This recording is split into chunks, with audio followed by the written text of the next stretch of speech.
শুরু হচ্ছে আজকের গল্প বিরজা সুন্দরীর সংসার। কলমে মাধবী ভট্টাচার্য। বিরজা সুন্দরীর বাড়ির উঠোনে এক মানুষ উঁচু বেড়া, দুই পাশে দুই তরফের বসবাস, বড় আর ছোট। বড় বাড়িটাকে দুই সমান ভাগে ভাগ করা হয়েছে বেড়া দিয়ে। কোনো এক আশ্চর্য কারণে মানুষ ভাগাভাগি বুঝলেও বিরজা সুন্দরী সংসারের পশু পাখি গাছপালা ভাগাভাগি বুঝতে পারে না। ওই তরফের শিমের লতা বেড়া বেয়ে এই তরফে এসে ফুল ফোটায়। কচি কচি সবুজ শিম ঝুলে থাকে থোকায় থোকায়। আবার ওই তরফের ঝাঁকড়া লাল জবার গাছ বেড়ার ওপর দিয়ে ডাল নামিয়ে দেয় ওই তরফে। ডাল ভরে ফুটে থাকে লাল লাল রক্ত জবার ফুল। বড় তরফের ছোট মেয়ের আদরের কুকুর ভুলু সুযোগ পেলেই লেজ নাড়তে নাড়তে এই পাশে এসে হাজির হয়। আবার ছোট তরফের বউয়ের আদরের বেড়াল মিনি হেলতে দুলতে ওদিকে গিয়ে হাওয়া খেয়ে আসে। কখনো কখনো মাছের মুড়োটা গাদার টুকরোটাও হাতিয়ে আনে। মানুষের মতো উন্নত মস্তিষ্ক তো ওদের নয়, তাই বুঝতে পারে না এত কিছু। বছর তিনেক আগেও তো এই বেড়া ছিল না। একই উঠোনে শিমের মাচায় ফুটতো শিমের ফুল, লাল জবার গাছ ভরে থাকতো ফুলে। ভুলু আর মিনি একই উঠোনে খেলে বেড়াতো, শুয়ে থাকতো অলস ভঙ্গিতে। উঠোন যে টুকরো হয়ে গেছে সেটা ওদের বোঝার কথা নয়। বছর তিনেক আগে বিরজা সুন্দরীর স্বামী মারা যাওয়ার পর ক্ষুদ্র ক্ষুদ্র বিষয়ে কলহ শুরু হয় দুই ভাইয়ের মধ্যে। সেটা বাড়তে বাড়তে এমন অবস্থায় গিয়ে দাঁড়ায় যে বাড়ি ভাগ করার সিদ্ধান্ত নিতেই হয়। বাড়ি ভাগাভাগি করে ফেললেও বৃদ্ধা বিধবা মায়ের দায়িত্ব কে নেবে সেটা নিয়ে সিদ্ধান্তহীনতায় ভুগছিল দুই ভাই। তাকে তো আর ভাগাভাগি করা যায় না। শেষ পর্যন্ত ছোট ছেলে বিজয় গম্ভীর মুখে দাদাকে বলল, মা তোর কাছেই থাক। ছোটবেলা থেকে তুই তো মায়ের বেশি প্রিয়, তোর কাছে থাকলেই মা ভালো থাকবে। চালাকি করে মায়ের দায়িত্ব আমার উপর চাপিয়ে দিচ্ছিস।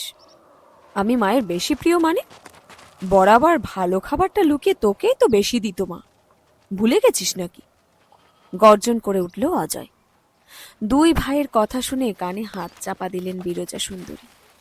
মায়ের ভালোবাসার এমন নির্লজ্জ ভাগাভাগি তার কুলাঙ্গার পুত্ররাই করতে পারে। শেষ পর্যন্ত দুই বউ মাঝখানে ঢুকতে একটা ফয়সলা করা গেল। ঠিক হলো, যে ভাই মায়ের দায়িত্ব নেবে তার ভাগে একটা ঘর বেশি পড়বে, মায়েরই থাকার জন্য। অজয়ের দুই সন্তান, বিজয়ের একটাই। ঘর একটা বেশি পেলে অজয়েরই লাভ। সে মায়ের দায়িত্ব নিতে রাজি হল।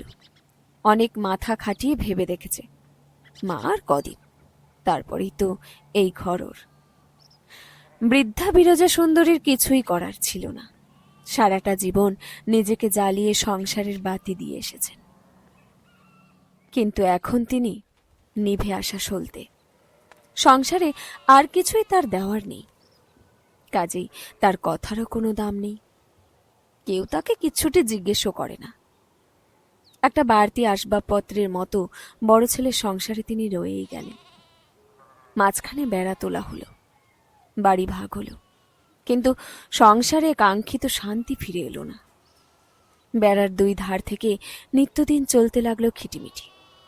বৃদ্ধা ভেবে পান না, এরকমটাই যদি হওয়ার ছিল বেড়াটা তাহলে কোন কাজে লাগছে। এই তো সেদিনও ভুলু বেচারা ওদিকে চলে গেছিল না বুঝে। বিজয় দেখতে পেয়ে প্রবল জোরে লাঠি দিয়ে ওকে আঘাত করেছে। বেচারা ব্যথায় কাতরাতে কাতরাতে ছুটে এসেছিল এদিকে। ছোট নাতনির বড় আদরের কুকুর তানি দিদিভাই কেঁদে ফেলেছিল ভুলুকে জড়িয়ে ধরে। তারই প্রতিশোধ নিতে ছোট বৌমার আদরের বেড়াল মিনি এপাশে আসতেই ওকে ধরে বেড়ার ওপাশে ছুঁড়ে দিয়েছিল অজয়। ব্যথা পেয়ে কোকিয়ে উঠেছিল বেড়ালটা। তখনও তানি কেঁদে ফেলেছিল। বাবাকে বলেছিল, কেন কেন তুমি মিনিকে মারলে? কেন ওকে ব্যথা দিলে? একটা বাচ্চা যেটা বোঝে তার ছেলেরা সেটা বোঝে না। মাঝে মাঝেই মনে হয় তার গর্ভেই হয়তো কোনো দোষ রয়েছে, নইলে দুইবারই দুটো অমানুষকে গর্ভে ধরলেন কি করে? নিত্য অশান্তির মধ্যেই দিন চলে যাচ্ছিল যেমন তেমন করে। এক সকালে অজয়ের বউ ভোর ভোর ঘুম থেকে উঠে জবা ফুল পারবে বলে সাজি নিয়ে এসেছিল। এত সুন্দর জবার ফুলগুলো দেখে লোভ সামলাতে পারছিল না। এইবার খুব ফুল হয়েছে গাছে। আজ লক্ষ্মীবার। মা লক্ষ্মী জবা ফুলে সন্তুষ্ট হন। ওই তরফে কেউ টের পাওয়ার আগেই গোটা কত ফুল পেরে নেবে। কিন্তু যেখানে বাঘের ভয় সেখানেই সন্ধ্যা হয়। গাছে হাত দিতে ওপাশ থেকে চিৎকার করে উঠল বিজয়ের বউ। সে বুঝি ওত পেতেই ছিল। কোন সাহসে আমাদের গাছ থেকে ফুল ছেঁড়া হচ্ছে? লজ্জাও করে না চুরির ফুলে ঠাকুর পুজো করতে? অজয়ের বউ মানুষই প্রথমে একটু দমে গেল, পরক্ষণেই বীর বিক্রমে চিৎকার করে উঠেছে। তোদের গাছ আবার কি রে? এই গাছ তোর ভাসুর লাগালেন, কত যত্ন করে বড় করলেন, আর এখন এই গাছ তোদের? নিজের গাছ থেকে ফুল ছিলে সেটা চুরির ফুল হয় বুঝি? তোমাদের গাছ মানে? দাদা লাগিয়েছেন তো কি হয়েছে? এখন এই গাছ আমাদের ভাগে পড়েছে, যেমন শিমের লতা তোমাদের ভাগে পড়েছে। ভুলে যেও না, যে মাচায় শিমের লতা বাড়ছে সেটা তোমার দেওরের করা। সন্ধ্যা ছেড়ে দেওয়ার পাত্রী নয়, সেই জন্যই বুঝি প্রতিদিন গোছা গোছা শিম ছিঁড়ে নিচ্ছিস। সেটা তাহলে চুরি নয়? আমি শিম ছিঁড়েছি কে বলল তোমায়? সন্ধ্যা চাচায়। আমি তো ঘাসি মুখ দিয়ে চলি, কিছুই টের পাইনি। মানুষীয় চাচায়। ঝগড়া আর কতদূর গড়াতো কে জানে। বিজয় ছুটে এসেছে কোথা থেকে। শোনা যায় তার ক্রুদ্ধ কণ্ঠ। দাদার লাগানো গাছ এটা আর এখানে থাকবে না। জবা গাছে দা দিয়ে আঘাতের পর আঘাত করে সে। মরমরিয়ে ভেঙে পড়ে ডাল। উন্মত্ত ক্রোধে নিজেদের দিকে ঝুলে পড়া শিমের লতা ছিঁড়ে খুঁড়ে লণ্ডভণ্ড করে। চেঁচামেচিতে অজয় বাইরে এসেছিল। ছোট ভাইয়ের কাণ্ড দেখে তার মাথায় আগুন জ্বলে যায়। ছুটে গিয়ে উঠোনে শিমের মাচার ওপর সমস্ত আক্রোশ ছাড়ে। ভেঙে পড়ে মাচা। ভুলুণ্ঠিত হয়ে থাকে শিমের লতা। পা দিয়ে শিমের ফুল ফল থেতলে দেয় অজয়। পুরো ঘটনাটার সাক্ষী দুই ছেলের মা। হতবাক হয়ে বসে থাকে। তার এত সাধের শিমের লতা অসহায়ের মতো পড়ে আছে মাটিতে। সবে মাত্র ফল দিচ্ছিল। জবা গাছের ভেঙে পড়া ডালে এখনো লেগে আছে ফুলের শোভা। হিংসা বিদ্বেষ কোন স্তরে পৌঁছালে এভাবে নিজের নাক কেটে পরের যাত্রা ভঙ্গ করে মানুষ? এরা না একই মায়ের পেটের ভাই? এই ঘটনার কিছুদিন পরে এক সকালে দুই ছেলের মা বৃদ্ধা বিরজা সুন্দরীকে খুঁজে পাওয়া গেল না তার ঘরে।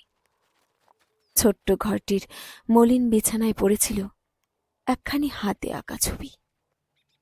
অজয় দেখেই চিনল ওটা তার ছোট মেয়ে তানির হাতে আঁকা।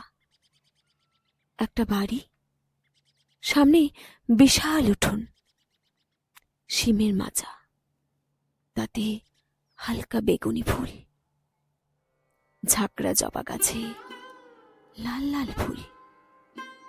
গাছের নিচে জড়াজড়ি করে ঘুমাচ্ছেন মিনি আর ফুলু।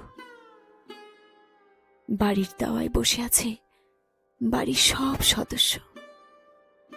তানি বলল ঠাম্মি ওকে ছবিটা নাকি আঁকতে বলেছে।